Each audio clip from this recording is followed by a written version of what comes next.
예수님 때문에 행복하십시오 라고 인사하도록 하겠습니다. 예수님 때문에 행복하십시오. 예수님으로 말미암아 행복한 우리 모든 세대가 되실 수 있기를 바라겠습니다.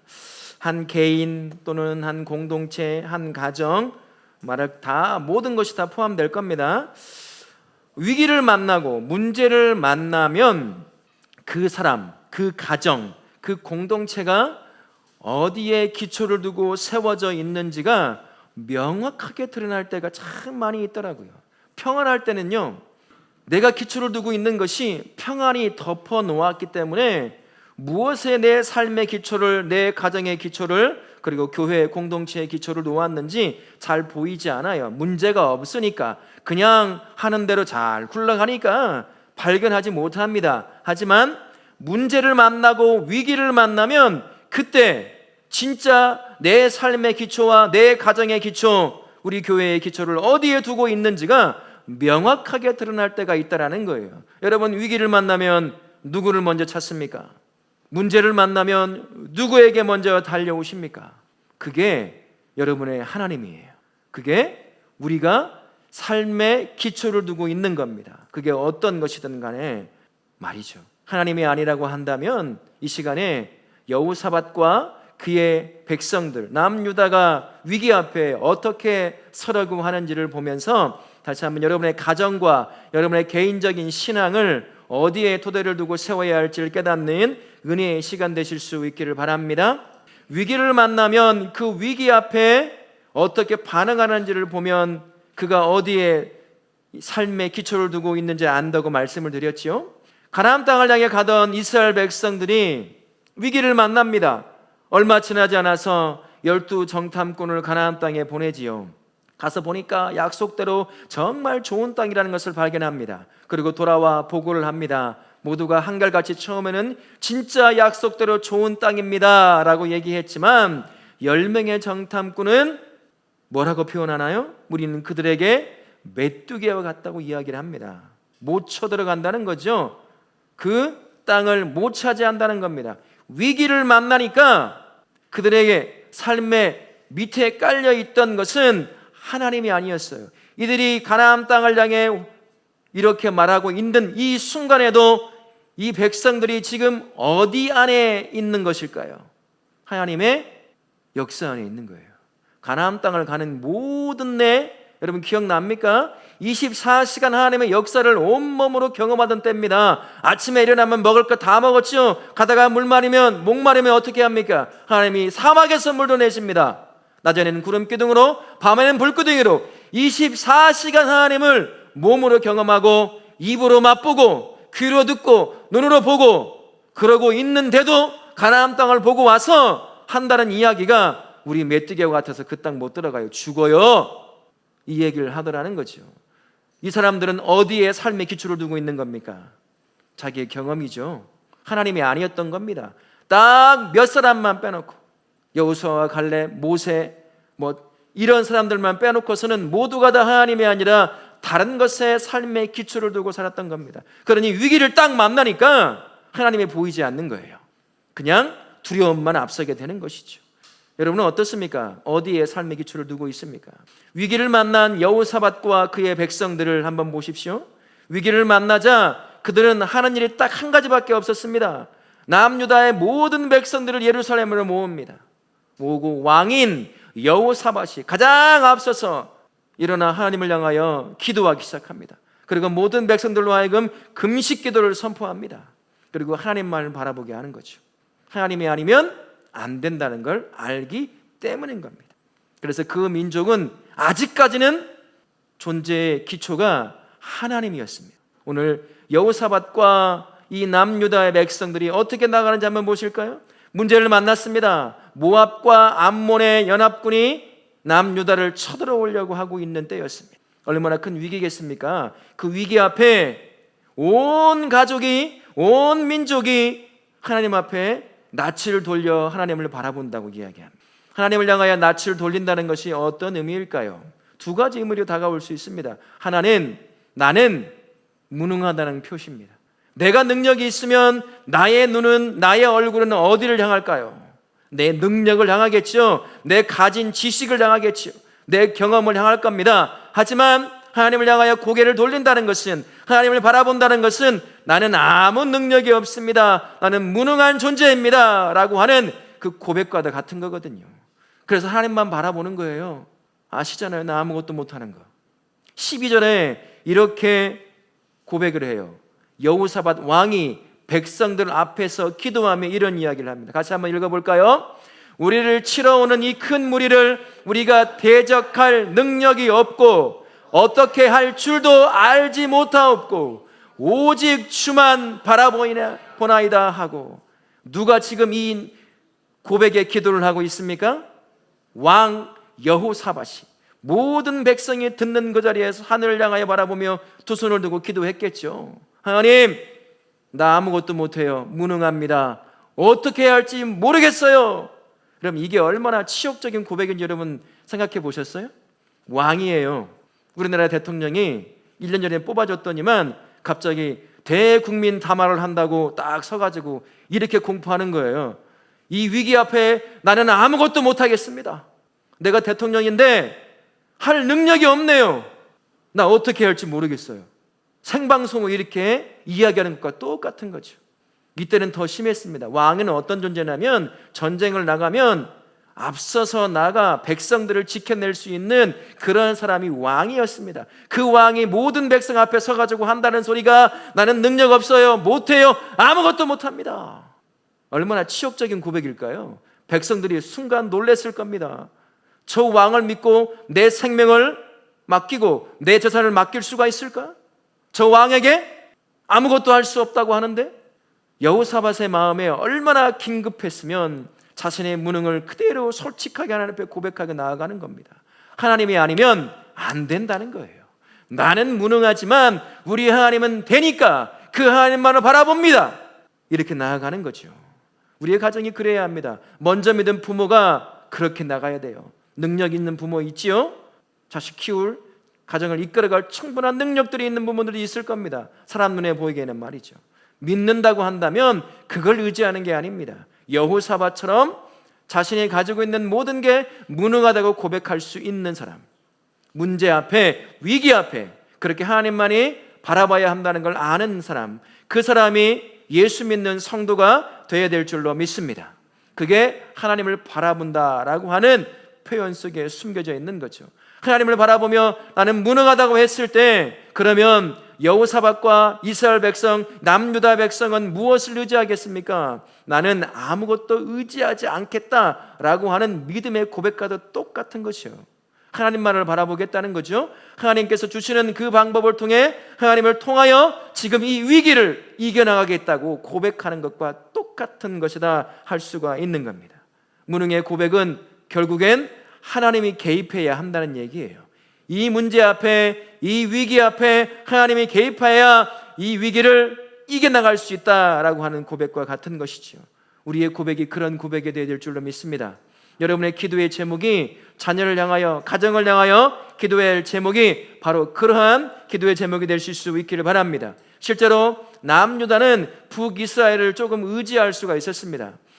남과 북으로 나눠졌을 때 인구의 다수가, 거의 모두가 어느 쪽에 몰려 있었냐면 북이스라엘 쪽에 몰려 있었습니다. 10지파가 함께 모여 있었기 때문이죠. 그리고 실제적으로 남유다보다도 경제적으로나 또는 군사적으로 훨씬 나았습니다.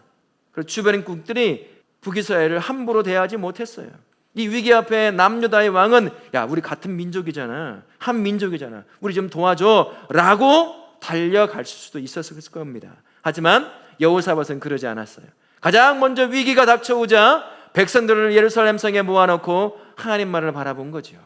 가정에 위기가 닥칠 때 여러분 어떻게 하십니까? 우리의 가정들 연약하죠. 하나님이 세우시고 지키지 않으면 언제 어떤 문제를 만나서 흔들리고 무너질지 모르는 게 가정이라고 하는 공동체입니다. 수많은 문제들 앞에 그대로 우리 연약한 가정들이 노출되어 있다는 거죠. 그 문제들 앞에, 그 위기 앞에 우리는 누구를 먼저 찾느냐는 겁니다. 내 얼굴은 어디를 향하여 있느냐는 거예요.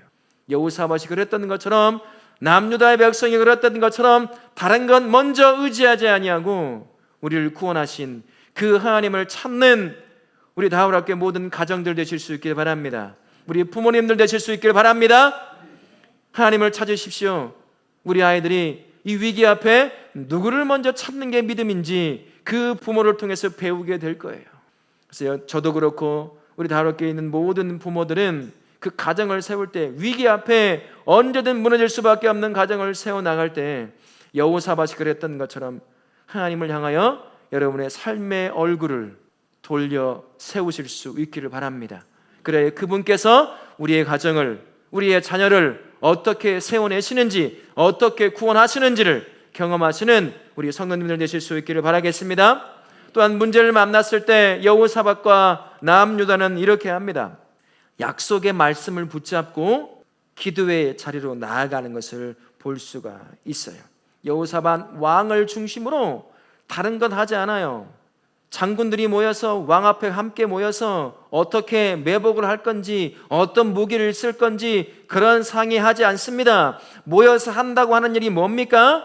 다 모여서 금식 기도하고 왕은 앞에 서서 대표로 하나님 앞에 기도하며 나아가는 일을 하고 있는 거예요. 아비의 심정으로 이 백성이 모압과 암몬의 연합군에 의해 무너지고 죽는 것을 볼 수 없으니 그 마음을 품고 지금 하나님 앞에 나아가고 있는 것이죠. 그때 여호사밧이 무엇을 붙잡고 나아가는 줄 아세요? 9절 말씀을 한번 보실까요? 이렇게 되어 있습니다. 우리 9절 말씀 한번 보여주세요. 같이 읽습니다. 시작. 만일 재앙이나 난리나 견책이나 전염병이나 기근이 우리에게 임하면 주의 이름이 이 성전에 있으니 우리가 이 성전 앞과 주 앞에 서서 이 환난 가운데에서 주께 부르짖은즉 들으시고 구원하시리라 하였나이다. 성전을 처음 지을 때요, 우리 백성이 이 성전을 바라보며 하나님의 인도하심과 하나님의 구원하심을 구할 때 하나님 응답하십시오 라고 그런 마음으로 성전을 지어 하나님 앞에 올려드렸습니다. 포로로 끌려갔던 다니엘이 창문을 열고 조국을 향하여 성전이 세워져 있는 그곳을 향하여 기도했던 이유가 바로 여기에 있는 거죠. 우리 하나님이 약속하셨거든요. 성전을 두고 기도할 때 너의 기도의 소리를 듣고 응답할 것이라고 했던 겁니다. 여호사밧은 그 약속의 말씀을 붙잡았어요. 주변에 있는 전쟁할 만한 충분한 능력을 가지고 있는 장군들을 모아놓고 계략을 짜고 무기를 모으고 전쟁 준비를 한 것이 아니라 가장 먼저 한 일은 하나님의 약속의 말씀을 딱 붙잡고, 하나님 이렇게 약속하셨잖아요. 지금 우리가 이런 위기에 놓여 있습니다. 나는 아무 할 수 있는 게 아무것도 없습니다. 이 약속대로 하나님께서 이루어 주십시오, 구원해 주십시오 라고 기도했던 것이에요. 12절 말씀에 이런 말씀이 있어요. 우리 12절만 같이 한번 읽어볼까요? 13절입니다. 우리 13절만 성경책 가져오신 분들 같이 한번 읽어보도록 하겠습니다. 시작. 유다 모든 사람들이 그들의 아내와 자녀와 어린이와 더불어 여호와 앞에 섰더라. 왕이 약속의 말씀을 붙잡고 선포합니다. 그러니까 온 가족들이, 남유다를 이루고 있던 모든 자들이 어린아이부터 해서 장년까지 모두가 그 약속의 말씀을 붙잡고 하나님 앞에 나아가는 거죠. 그렇게 하나님 앞에 나아가 금식하며 하나님의 도우심을 구하는 것을 볼 수가 있습니다. 우리가 해야 될 일이 그거예요. 우리의 가정은 여러분 안전하지 않습니다. 안과 밖으로 수많은 문제 앞에 그대로 노출되어 있는 게 가정이라고 하는 것 아니겠습니까? 개인적으로도 얼마나 많은 이런저런 문제가 있습니까? 그 문제가 하나가 되어 가정에 어려움이 되기도 하고, 가정 안에서 어려움이, 또 가정 밖에서 어려움이 끊임없이 가정을 무너뜨리려고 하고 있습니다. 이런 때 저와 우리가 붙잡아야 될 게 뭐겠습니까? 우리를 구원하시겠다고 약속하신 하나님, 우리의 삶의 문제를 해결하시겠다고 약속하신 그 하나님의 약속의 말씀을 붙잡고 온 가족이 기도의 자리로 나아가는 건 아니겠습니까? 예수 잘 믿는 당신이나 가서 기도해주고 있어. 그러면 되겠어요? 위기 앞에 가족이 함께 나아가야 하는 거 아니겠습니까? 어린아이부터 해서 이 위기를 하나님의 손에 내어드리며 그분이 약속하신 대로 이 가정을 구원해내기 위해서 기도하는 것, 그게 부모의 몫만 되겠습니까? 우리의 자녀들의 모든 함께 해야 될, 짊어져야 할 몫이 아니겠습니까? 그래서 위기를 닥칠 때마다, 어떤 문제가 있을 때마다 우리 다 함께 모두 있는 모든 가족들은 함께 기도의 자리로 나오는, 기도로 서로를 세워주고 가정을 세워주는 그러한 가정들 되실 수 있기를 바랍니다. 그래서 어떤 문제가 생긴다고 하더라도 약속을 지키시는 신실하신 하나님이 우리 가정을 지켜내시는 것을 먼저 앞서 믿는 부모가 경험할 뿐만 아니라 함께 기도하던 우리 아이들도 우리 하나님이 어떻게 우리 가정을 지켜내고 우리를 지켜내는지를 기도의 응답을 통해 경험할 수 있도록 만들어 줘야 되는 건 아니겠습니까? 나 혼자만 죽으라고 나와서 기도한다고 그게 되겠어요? 기도의 경험이 없으니 이 자리에 나와서 함께 기도하자고 해도 예수 믿는다고 하는 우리 자녀들 안 나오잖아요. 기도의 응답의 경험이 하나도 없으니까 기도의 능력을 믿지도 못해요. 그러니 하나님 믿는 게 즐겁겠습니까? 왜 기도해야 될지 아무도 몰라요. 경험이 없으니까요. 누가 그 길로 인도해 줘야 되겠어요? 먼저 믿은 부모 아닙니까? 저와 우리잖아요. 그래서 이런 자리 마련해서 지금 이렇게 끌고 와서 한 번이라도 기도하게 만드는 거 아니겠습니까? 그 하나님을 만나게 하려고, 그 하나님의 응답을 경험하게 만들어주고 싶어서. 기도에 대한 경험이 없으면, 응답에 대한 경험이 없으면요, 기도의 능력 절대 믿지 못합니다. 이 시간에 내가 더 혼자 공부하지, 이 시간에 내가 혼자 더 열심히 준비하지, 쓸데없는 시간 내가 왜 소비하나, 이런 것밖에 되지 않는다는 겁니다. 여러분, 오늘 여호사밧과 그의 남유다 백성이 우리에게 가르쳐 줍니다. 그들은요, 왕만 나가지 않았습니다. 온 백성이 위기 앞에 함께 움직였어요. 약속의 말씀을 붙잡고 하나님을 향하여 다른 것 하기 이전에 온전히 하나님만을 바라보았던 이 여호사밧과 남유다를 기억하십시오. 우리 가정이 그래야 하는 거예요. 우리 가정 모두가 다 하나가 되어서 기도 자리로 나아가는 겁니다. 여러분, 말하지 않지만 제가 알고 있는 여러분의 가정 안에 여러 문제 있는 거 다 알아요. 근데 기도하지 않더라고요. 중요한 문제들을 앞두고 있으면서도 기도하지 않아요. 끌고 와서 기도해야 되는데, 함께 기도해야 되는데 그러지 않더라고요. 이제는 우리가 그러자고요. 어떤 문제가 있을 때마다, 무엇을 결정할 때마다 함께 가족이 하나님을 바라보며 기도하는 그러한 가정들로 세워지기를 바랍니다. 그래서 우리 가정은, 여러분, 우리 다원학교를 이루고 있는 모든 가정은 여호사밧과 남유다의 백성들처럼 어떤 위기를 만나도, 어떤 문제를 만나도 그 하나님 말로 바라보며 약속 붙잡고 기도하는 기도의 가정으로 세워지기를 예수님의 이름으로 축원합니다. 아멘.